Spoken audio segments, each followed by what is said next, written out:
Welcome to Sinister Stories, where the shadows hold more than just secrets. If you're a fan of the dark and the twisted, you're in the right place. Tonight, we dive into a tale that will send chills down your spine. Before we begin, make sure to hit that like button and subscribe if you haven't already, so you don't miss a single spine-tingling story.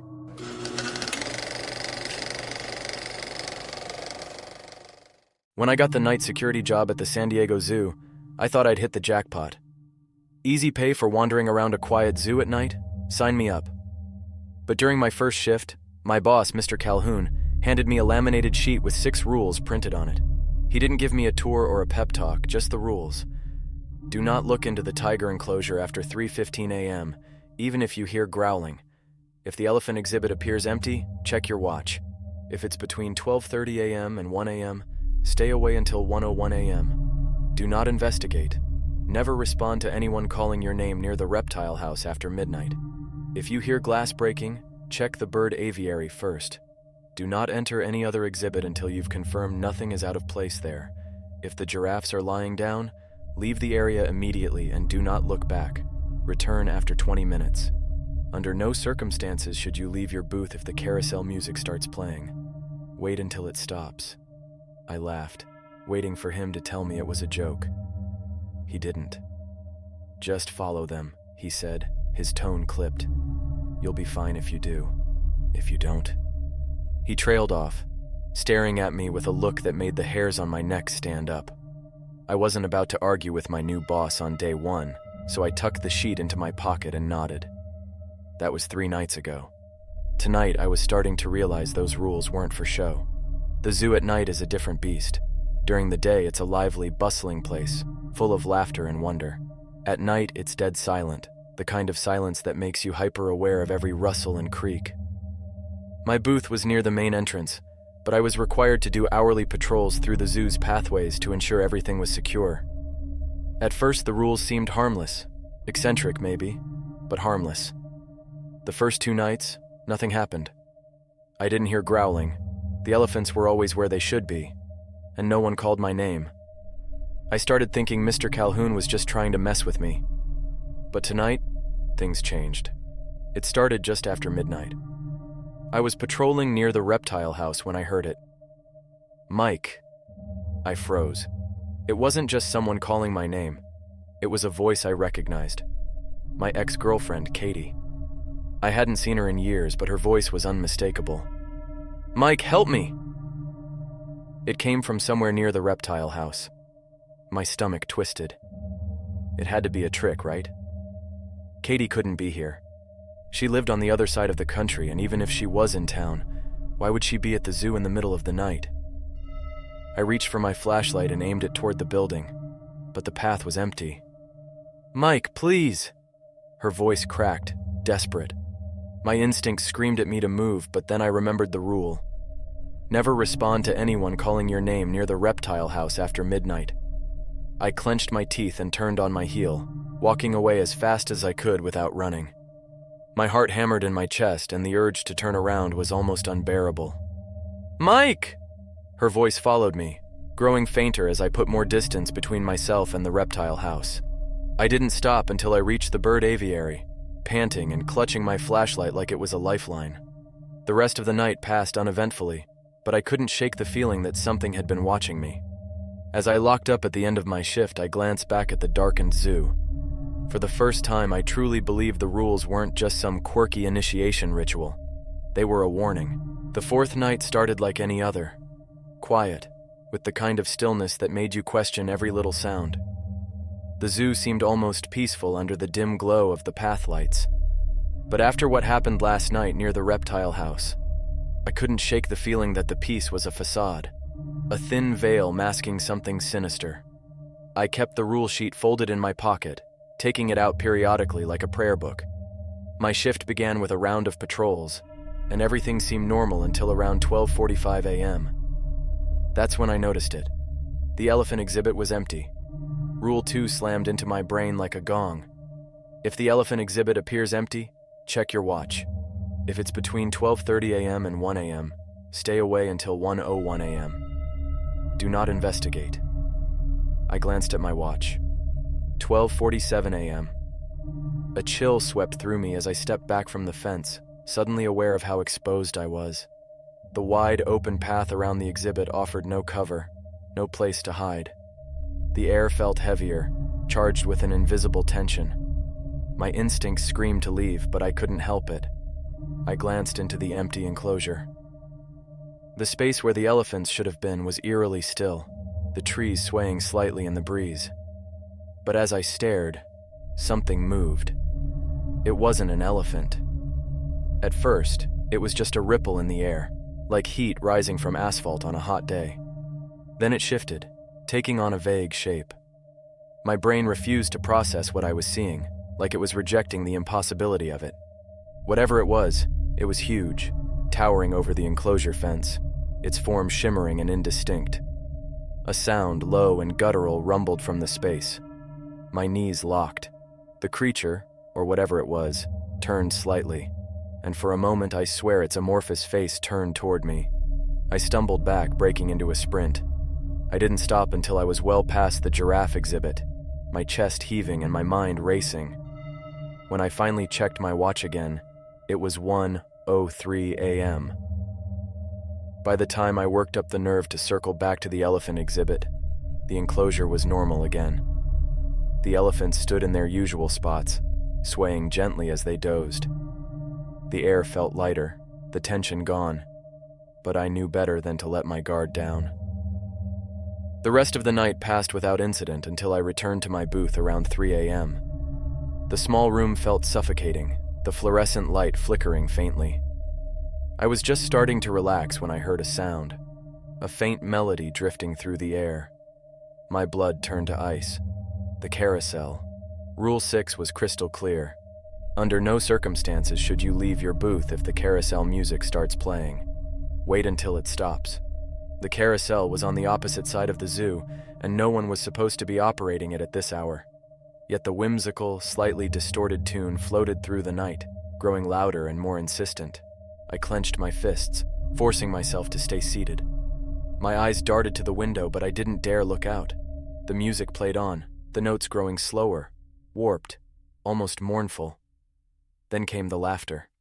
It was faint at first, like children playing in the distance, but it grew louder, closer, until it sounded like they were right outside my booth. "Come play with us," a voice whispered, light and airy. I shut my eyes tight, clutching the armrests of my chair. The music continued, the laughter weaving through it like a taunt. And then, as suddenly as it had started, it stopped. The silence was deafening. I stayed frozen in my chair for what felt like an eternity, my ears straining for any sound. When I finally opened my eyes, the room was exactly as it had been before. I didn't sleep when I got home that morning. I couldn't stop replaying the night's events in my head. 2 rules tested in one shift, and I barely scraped by. I had a sinking feeling that the worst was yet to come. Night 5 began with a creeping sense of dread. Each passing shift seemed to push the boundaries of reality, and I didn't know how much more I could take. But quitting wasn't an option. I needed the paycheck. So I showed up, clutching the rule sheet like a lifeline and hoping I wouldn't need it again tonight. The zoo was deathly quiet when I arrived, the kind of quiet that made you question if you were truly alone. I started my patrol as usual, skirting past the reptile house with an unshakable sense of paranoia. Every shadow felt alive, every rustle of leaves a potential threat. By the time I reached the bird aviary, I was on edge. The massive glass enclosure stretched high above me, filled with tropical plants and an assortment of exotic birds. As I approached, a sound stopped me in my tracks, the unmistakable crack of breaking glass. My stomach dropped. If you hear glass breaking, check the bird aviary first. Do not enter any other exhibit until you've confirmed nothing is out of place there. I scanned the aviary with my flashlight, but everything looked intact.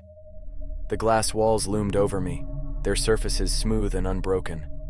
The birds perched quietly, some rustling their feathers in sleep. Maybe I imagined it, I muttered to myself. The words had barely left my lips when I heard it again, a sharp, splintering crack. This time it came from above. I tilted my flashlight upward and froze. A spiderweb of cracks had appeared in the glass ceiling, radiating outward like frozen lightning. My pulse quickened as I stepped back, craning my neck to see the damage. The cracks deepened, spreading with an unnatural speed. Something moved behind the glass, a shadow that slithered and pulsed like it was alive. I stumbled backward, my flashlight trembling in my hand. "What the hell?" The shadow pressed against the glass, and for a moment it seemed to take shape. A long, sinuous form with too many limbs and a face that was all wrong. Its eyes glowed faintly, pinpricks of malevolent light that bored into me. The glass groaned under the pressure, the cracks widening. I turned and ran, not caring where I was going as long as it was far away from the aviary. I didn't stop until I reached the lion exhibit, my chest heaving and my legs shaking. I leaned against the fence, trying to catch my breath, when I heard a faint sound, whispering.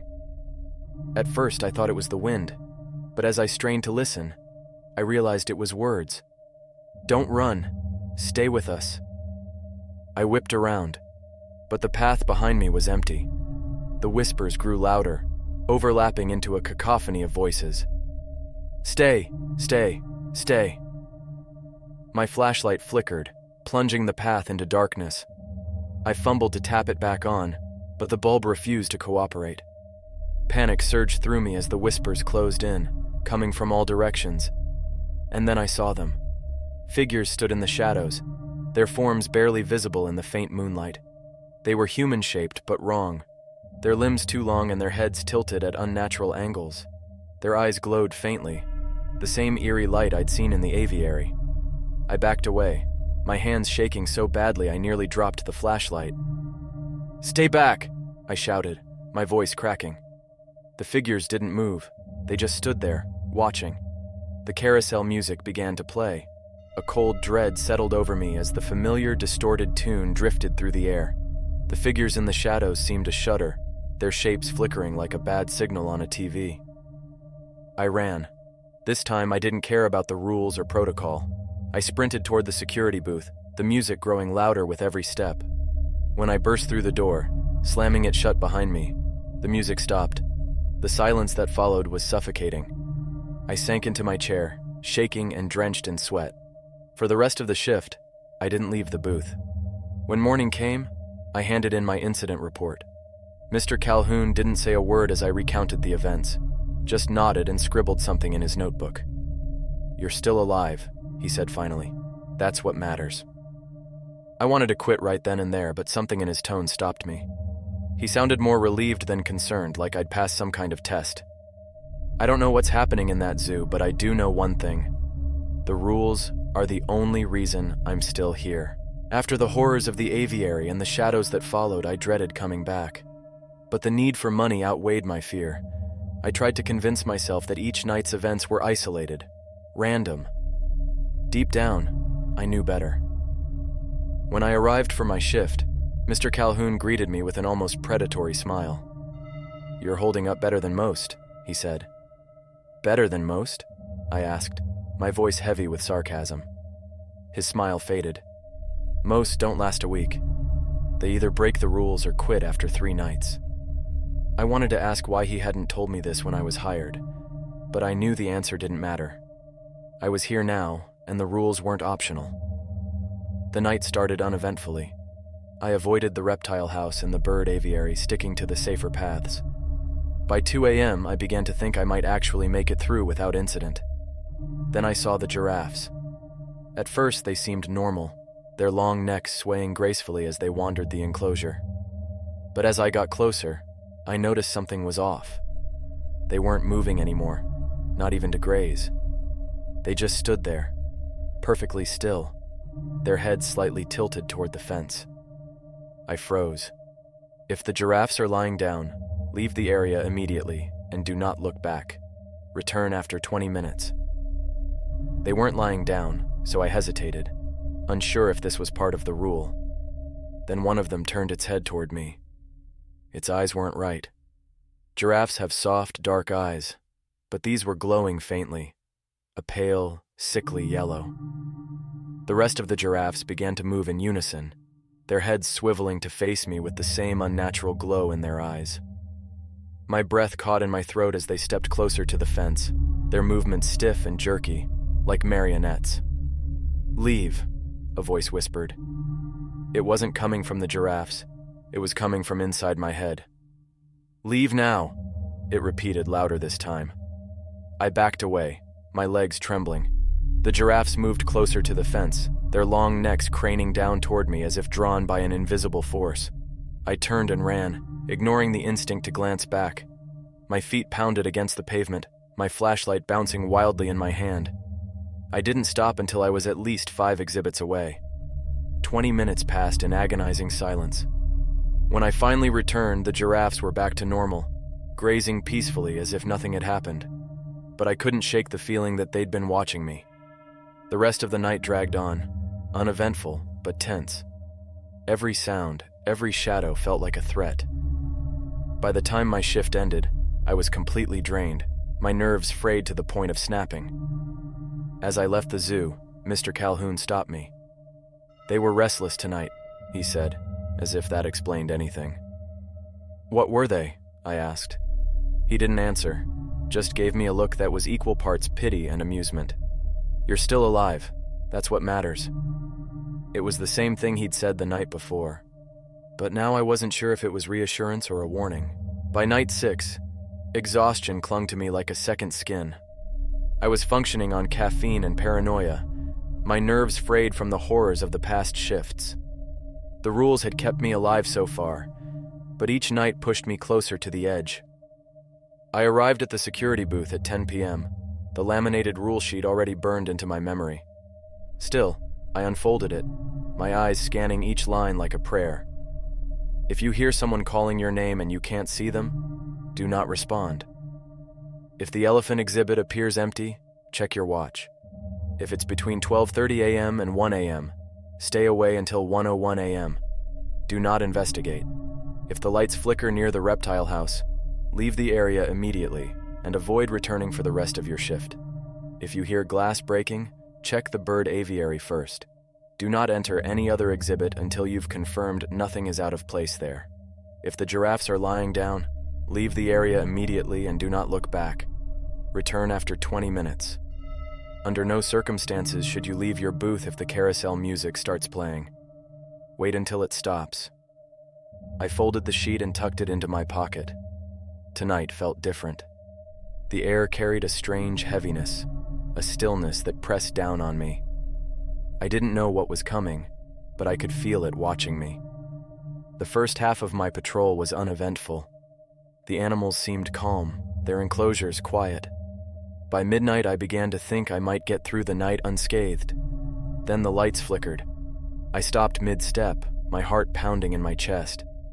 I was nowhere near the reptile house, but the sudden darkness brought every rule screaming into my mind. I froze, gripping my flashlight as the light steadied again. A low growl echoed through the night. It wasn't coming from any of the enclosures. The sound was deeper, more guttural, like something far too large to belong in a zoo. I turned slowly, my flashlight sweeping over the empty path behind me. Nothing. The growl came again, louder this time, and I realized it wasn't just sound. It was vibration, rumbling through the ground beneath my feet. Then I saw it. At first, it was just a shadow, impossibly large and moving unnaturally fast. It darted between the enclosures, too quick for me to make out any details, but as it passed under a light, I caught a glimpse. Fur matted with something dark and sticky, eyes glowing like embers, and claws that gleamed in the faint glow. I stumbled backward, my breath coming in ragged gasps. This thing wasn't part of the zoo. It wasn't part of this world. The predator stepped into the light, its body shifting and flickering like it couldn't decide on a shape. It let out a sound, a guttural, choking laugh that sent ice through my veins. The rule sheet didn't cover this. I bolted, my flashlight swinging wildly as I sprinted toward the security booth. The predator's laugh echoed behind me, growing louder with every step. My chest burned, my legs screaming for relief, but I didn't dare stop. The booth came into view, a beacon of safety, and I threw myself inside, slamming the door shut. I locked it, my hands shaking so badly I fumbled the latch twice. The predator stopped just outside, its massive form casting a shadow over the booth. Its eyes locked onto mine through the window, glowing brighter as it let out another laugh. Then it spoke. "You think the rules will save you?" The voice was deep and distorted, like a dozen voices layered over one another. It leaned closer, its claws scraping against the glass. "They're not for your safety," it said. "They're for ours." The lights in the booth flickered, and for a heart-stopping moment the predator's face was inches from mine, its teeth bared in a horrific grin. Then the carousel music started. The predator's grin faltered. Its head snapped toward the sound, and it let out a guttural snarl before retreating into the shadows. The music played on, distorted and haunting, but I stayed frozen in my chair, too terrified to move. The booth felt suffocating, the air thick with an unseen weight. When the music stopped, the silence was deafening. I didn't move until the first rays of sunlight crept over the horizon, chasing away the darkness. Only then did I step outside, the night's events playing over and over in my mind. Mr. Calhoun was waiting for me at the gate. "You met the predator," he said, his tone matter-of-fact. "What the hell is it?" I demanded. He shrugged. "Something that doesn't belong here. The rules keep it at bay most of the time." "Most of the time?" He didn't answer, just handed me my paycheck and a knowing smile. I should have quit right then and there, but something about the zoo kept pulling me back, like a moth to a flame. I'll never forget the predator's words. "The rules aren't for your safety. They're for ours." I don't know who or what ours is, but I'm starting to think this job isn't about guarding the zoo. It's about guarding the world from the zoo.